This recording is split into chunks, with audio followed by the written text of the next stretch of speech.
So guys, जैसा कि हमने पिछले एपिसोड में देखा कि अपने स्टूडेंट्स को बचाने के चक्कर में जांग जुयान के साथ ब्लड फॉर्मेशन के ब्लास्ट में फंस गया जुए की, और बाकी सबको लग रहा था कि वो मारा गया मगर वो जिंदा था। फिर अब हम बिस्ट गॉड को देखते हैं, वो ताओती पर बैठकर किंग यून सेक्ट के स्टूडेंट्स के सामने आ गया। उसे देखकर वो काफी घबरा गए थे, पर फिर भी वो वहाँ से नहीं भागते। बिस्ट गॉड पूछता है कि मुझे समझ नहीं आ रहा है कि जब तुमने अपने साथी स्टूडेंट्स को इतनी बुरी तरह से मरते हुए देखा तो आखिर फिर भी तुम अपनी जान बचाने के लिए यहाँ से क्यों नहीं भागे। स्टूडेंट्स उसकी बात का कोई जवाब नहीं देते। बिस्ट गॉड ने मैजिक से दो स्टूडेंट्स को पकड़ लिया। वो तीसरे स्टूडेंट से कहता है कि अगर तुम इन दोनों को मार दो तो मैं तुम्हें जिंदा छोड़ दूंगा और आसानी से यहाँ से जा सकोगे। क्या तुम इसके लिए तैयार हो? वो स्टूडेंट कहता है कि भले ही तुमने मेरे सीनियर्स को पकड़ लिया, पर किंग यून सेक्ट ने हमें कभी भी कायरता नहीं सिखाई। कुछ भी हो जाए पर मैं अपने सीनियर्स को पीछे खतरे में छोड़कर कहीं नहीं जाऊंगा। पहला स्टूडेंट कहता है कि भले ही तुम्हारा कल्टिवेशन काफी ज्यादा है और तुम्हारी इविल पावर का कोई मुकाबला नहीं, पर आखिर में तुम भी जी जियां शोर से मारे जाओगे। बिस्ट गॉड बिना वक्त गवाए उन दोनों स्टूडेंट को मार देता है। इससे तीसरे स्टूडेंट्स को बहुत ही ज्यादा गुस्सा आया और उस पर हमला करने लगता है, पर डेमोनिक बिस्ट ने उस पर हमला करके उसे मार डाला। बिस्ट गॉड कहता है कि मुझे उम्मीद नहीं थी, पर किंग यून सेक्ट के स्टूडेंट सच में काफी बहादुर है। मैं भी देखना चाहता हूँ कि जब मौत सिर पर मंडराती है तो किंग यून सेक्ट क्या करेगा। वो ताओती को लेकर वहाँ से चला गया। दूसरी तरफ शुशु और जिंगयू सबको डेमोनिक सेक्ट से के खत्म होने के बारे में बताते हैं, जिसके बारे में सुनकर सब लोगों के होश उड़ गए। दाओ जुआन पूछते हैं कि क्या तुम्हें पूरा यकीन है कि 3 डेमोनिक सेक्ट पूरी तरह से खत्म हो चुके हैं? जिंगयू कहता है कि जहां तक हमें पता चला 3 डेमोनिक सेक्ट के सीनियर मास्टर्स डेमोनिक बिस्ट का मुकाबला नहीं कर पाए और उनके हाथों मारे गए। शुयू पूछती है कि आखिर जुएकी की स्पिरिचुअल एनर्जी पूरी तरह से खत्म कैसे हो गई। शुशु बताता है कि बोन ड्रैगन से फाइट करते हुए सीनियर सिस्टर काफी घायल हो गई थी, पर फिर भी उन्होंने आराम नहीं किया और तुरंत स्नेक वैली में चली गई, जहां डेमोनिक बिस्ट का मुकाबला करते वक्त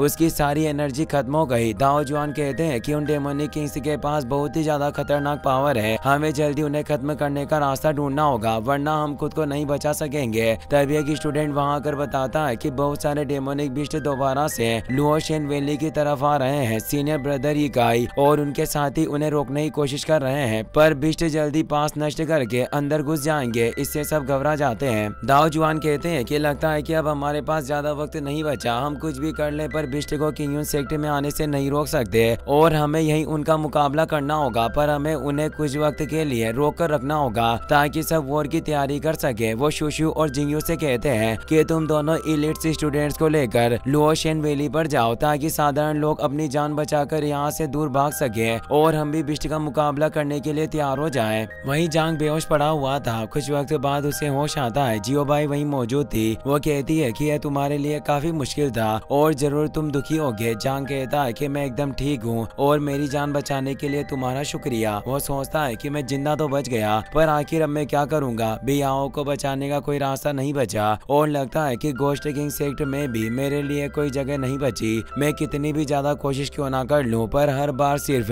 ऐसा लगता है कि एक चूहा शेर से लड़ने की कोशिश कर रहा है। डेमोनिक बिस्ट और किंग यून सेक्ट की वॉर होना निश्चित है और मैं उसे रोक नहीं सकता, पर क्या सच में इसे रोकने का कोई तरीका नहीं है? अचानक उसके मुंह से खून निकलने लगता है और ब्लड सकिंग पर्ल उसके ब्लड एनर्जी को एब्जॉर्ब करने लगा, लेकिन मिस्टिक फ्लेम मिरर एक्टिवेट हो जाता है, जिसकी डिवाइन फ्लेम की वजह से ब्लड सकिंग पर्ल एक्टिवेट हो गया और जांग भी नॉर्मल हो जाता है। जियो बाई कहती है कि ब्लड सकिंग पर्ल की पावर बढ़ती जा रही है और ये तुम्हारे हार्ट की मेरिडियंस तक पहुंच गई। तुम खुश नसीब हो कि इस बार मिस्टिक फ्लेम मिरर ने तुम्हें बचा लिया, पर क्या तुम्हें लगता है कि अगली बार तुम खुद को इससे बचा पाओगे? जांग कहता है कि मैं खुद नहीं जानता कि अगली बार मैं बच पाऊंगा या नहीं। अभी मुझे इन सब चीजों को भूलकर डेमोनिक बिस्ट को रोकने पर ध्यान देना होगा। ये कहकर वहाँ से जाने लगा, लेकिन जियो बाई उसे रोक देती है। वो कहती है कि तुम्हें बेवकूफी करने की जरूरत नहीं, तुम बस इस ब्लड डिवोरिंग स्टिक को खुद से दूर कर दो और एक अच्छी सी जगह ढूंढो जहाँ तुम मिस्टिक फ्लेम मिरर का इस्तेमाल करके अपनी बॉडी में प्योर यांग को जगा सको। सिर्फ इस तरह तुम जिंदा बच सकते हो। जांग उसकी बातों का कोई जवाब नहीं देता और मुस्कुराते हुए वहाँ से जाने लगा। जियो बाई कहती है कि तुम मेरी बातों को समझकर भी उसका कोई जवाब नहीं दे रहे, कहीं ऐसा तो नहीं कि तुम खुद मरना चाहते हो? पर एक बार उन लोगों के बारे में सोचो जिन्होंने तुम्हारे लिए क्या कुछ नहीं किया। तुमने अभी तक उन लोगों का कर्ज नहीं चुकाया, तो आखिर तुम ऐसे कैसे मर सकते हो? इसके अलावा तुम भी आओ के होश में आने से पहले नहीं मर सकते। जांग उसकी बातों बातों को नजरअंदाज करके वहाँ से चला गया। मगर गोस्ट किंग वहाँ जाते हैं। वो कहते हैं कि मैं बचे हुए सेक्ट मेंबर्स को लेकर वाइल्डरनेस की तरफ जा रहा हूँ ताकि हम वहाँ दोबारा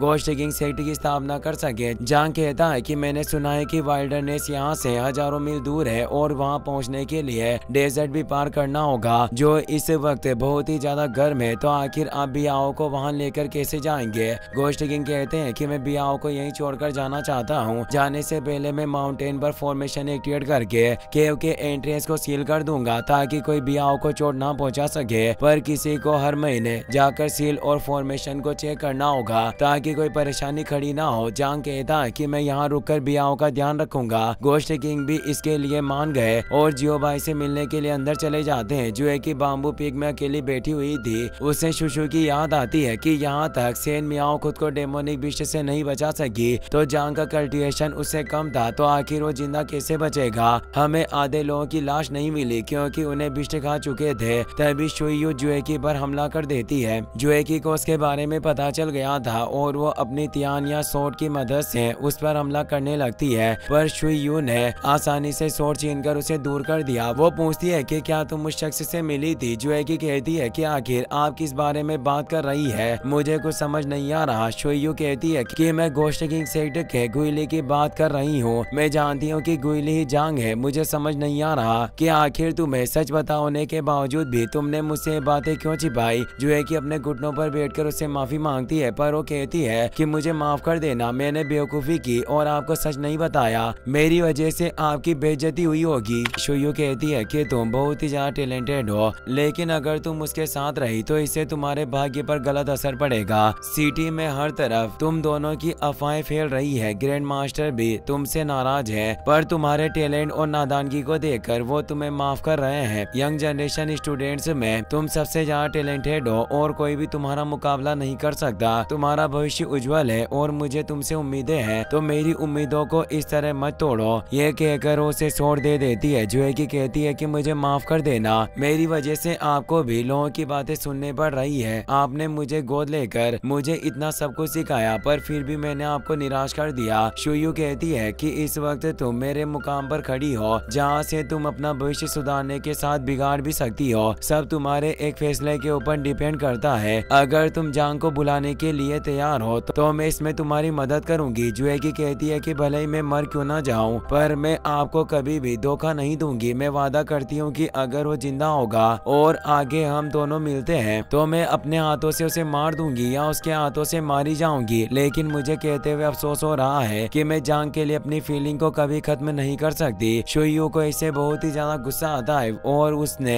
जुएकी को थप्पड़ मार दिया। वो कहती है कि मुझे लग रहा था कि तुम मेरी बात समझकर जांग को भूल जाओगी पर तुम्हारी बातें सुनकर ऐसा लग रहा है कि तुम्हें उससे प्यार हो गया। तुमने सच में मुझे निराश किया है। अब दोबारा मुझे अपनी शक्ल दिखाने की जुर्रत मत करना। जांग शांति से अकेले छत पर बैठा हुआ था। यूई वहां आकर बताती है कि डेमोनिक बिस्ट ने दोबारा लुओशियन वैली पर हमला कर दिया और वो उन्हें नहीं रोक पाएंगे। भले ही तुम अपनी जान खतरे में डालकर डेमोनिक बिस्ट को रोकने की कोशिश करोगे पर यह संकट इतना ज्यादा खतरनाक है कि इंसान इसका मुकाबला नहीं कर सकते। अब सिर्फ वक्त की बात है कि वो कितने वक्त तक बिस्ट को रोककर खुद को बचा सकते हैं पर उनकी दुनिया को बर्बाद होने से कोई नहीं बचा सका। जांग खुद भी जानता था कि वो किंगयून सेक्ट की तबाही को रोक नहीं सकता पर फिर भी उसे हार नहीं मानी। जियोवू को लेकर किंगयून सेक्ट की तरफ चला जाता है। बहुत सारे डेमोनिक बिस्ट ने लुओशियन वैली पर हमला कर दिया। किंगयून सेक्ट के साथ तियानिन टेम्पल और फेंगजांग वैली के स्टूडेंट्स भी उन्हें आगे जाने से रोक रहे थे पर बिस्ट धीरे धीरे करके बढ़ते जा रहे थे जिस वजह से स्टूडेंट्स कमजोर पड़ने लगे। लेकिन तभी जिंगवू और शुशु वहां जाते हैं। दोनों बिस्ट को दूर करके अपने साथियों की मदद करते हैं। शुशु कहता है कि ग्रैंड मास्टर ने हमें यहाँ भेजा है। कुछ भी हो जाए हमें जितनी ज्यादा देर हो सके डेमोनिक बिस्ट को यहाँ रुक कर रखना होगा।